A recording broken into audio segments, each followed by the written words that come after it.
Following all the other mid-range devices that have come out in the past couple of weeks, there's another one in the office. This is a Samsung Galaxy Victory 4G LTE. I'm Aaron from PhoneDog.com. Let's take a look at it in a full unboxing. But first, special thanks to our partners at Best Buy Mobile for giving us devices like this for use in our One Paw Bandit giveaway game, which we turn around and give to you on the site at instantwin.phonedog.com. When you go into Best Buy Mobile, you'll walk out working. They'll help you set up your email, your web, your contacts, your settings, all that stuff. So when you walk out the door, you're good to go at Best Buy Mobile. It's time for Victory.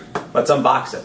Victory! At least it's in the office. The Samsung Galaxy Victory 4G LTE is here, available on Sprint and packing 4G LTE capabilities on the nation's third largest wireless carrier. Now this thing is very similar in a lot of ways to the Samsung Galaxy Stellar on Verizon, both in processor speed, a 1.2 gigahertz dual-core Snapdragon S4 CPU. It's got a 4-inch display, a 5-megapixel camera, a gigabyte of RAM, and it's packing Android 4.0 with TouchWiz. So you can see 4G LTE speeds, 5 megapixels. Package is 100% recyclable as a result of Sprint's environmental efforts. Special thanks to Sprint as well for providing us with a review unit that we can bring over and take a look at and show you on camera what it looks like. So 2,100 milliamp hour battery here, and design-wise, a little bit different, actually quite a bit different from the Galaxy Stellar on Verizon, which we unboxed last week. In the box, you get the Get Started guide, all you need to know to get going. Vamos todo lo que tienes que saber para empezar. You got your recycling bag, important information for the Samsung Galaxy Victory, and then you've got an AC adapter module and a USB cable, typical stuff out of the gate, and unfortunately that is about it. You don't get any earbuds or any other additional accessories, but you do get the typical Samsung AC adapter here in the box, and you get the typical USB cable as well in bags that are surprisingly hard to open on camera. USB cable there, typical Samsung stuff. As you can see, we're going to throw all that back in the box because you want to see the phone. You don't care what comes in the box, with the exception of maybe the charger, so you can actually charge the device. But here we go. 1.2 gigahertz dual-core Snapdragon S4 CPU. Actually a pretty nice design here. The silver looks nice. The chrome gives it a nice look and feel. You've got a button over here on the side. You've got your volume rocker over here on the left spine, your micro SD card slot on the left spine as well. 5-megapixel camera on the back with a flash. 3.5 millimeter headphone jack up top. Power button as well. And then you've got a menu button, a home button, and a back button down here at the bottom. Sprint logo powering up now. 4-inch display, so if you're coming from something like the iPhone or the older iPhone with a 3.5-inch display, you're going to be perfectly fine. You're going to be used to that, and you'll get a little bit more screen real estate to boot. That said, if you're coming from something with a 4.3 or 4.5 or even something larger, maybe the Galaxy Note, whatever the case may be, you may have a hard time going from that over to this. That said, here's the notifications bar. You can see it's got the brightness indicator over there in the top corner, and you got your typical Sprint network ID. Let's turn Wi-Fi off. Go ahead and get that out of the way.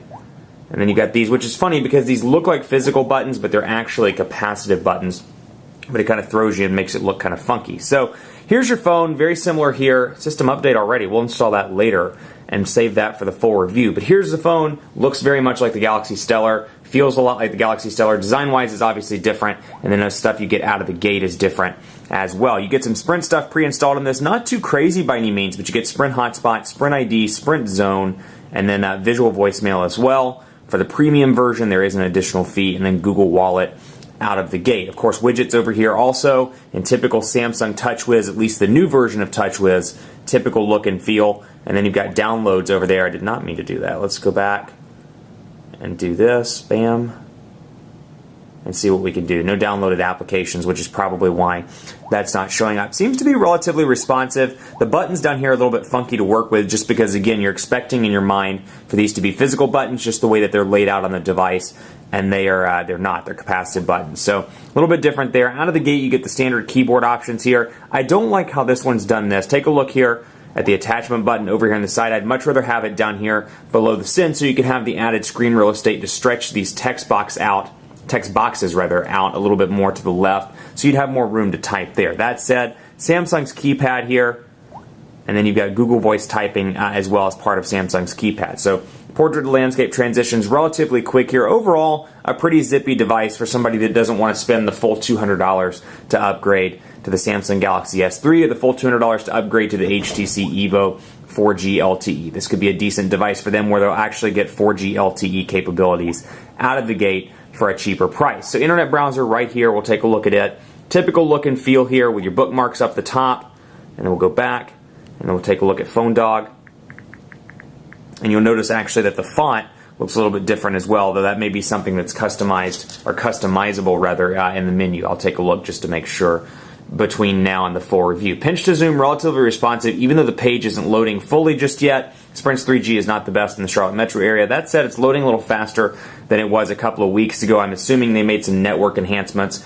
That combined with network vision prior to the DNC coming into town. So I've been traveling a lot for work, haven't been able to take advantage of all the benefits from that. So take a look at the button on the side. It is a physical camera button, and you know how much I love a good physical camera button. 5 megapixel camera here, nothing too crazy. And then it allows me to focus and take the picture, but it doesn't look to have, yeah, it does not have a half press button to focus without taking the picture, unfortunately. What you do get here that's different though, this is a very jelly bean thing here. You know, if you looked at the Galaxy Note 2 when I did the videos, the brightness was right there on the screen alongside with the update. So it's very much a jelly bean thing, but rolling over onto some of their ice cream sandwich devices, this brightness indicator here in the notifications bar. You may love it, you may hate it, but it is there alongside of nothing else. It looks to be about, it looks to be custom Samsung other than that. Keep it locked on PhoneDog.com for continuing coverage on the Samsung Galaxy Victory 4G LTE on Sprint. If you're in a market that supports it, 4G LTE available on this device on Sprint. You can get fast data speeds for a cheaper price than the Evo 4G LTE or the Galaxy S3. Keep it locked on the site for continuing coverage. Be sure to follow us on Facebook, like us, enter the greatest tech giveaway ever too. Find out more about it at facebook.com/PhoneDog. Hit me up on Twitter as well. Let me know what you think of these devices. Is the gap narrowing between entry-level devices or mid-range devices like this and high-end devices thanks to dual-core processors and more? Let me know. PhoneDog_Aaron on Twitter, Facebook, facebook.com/PhoneDogAB. Thanks much for watching. As always, we'll see you next time.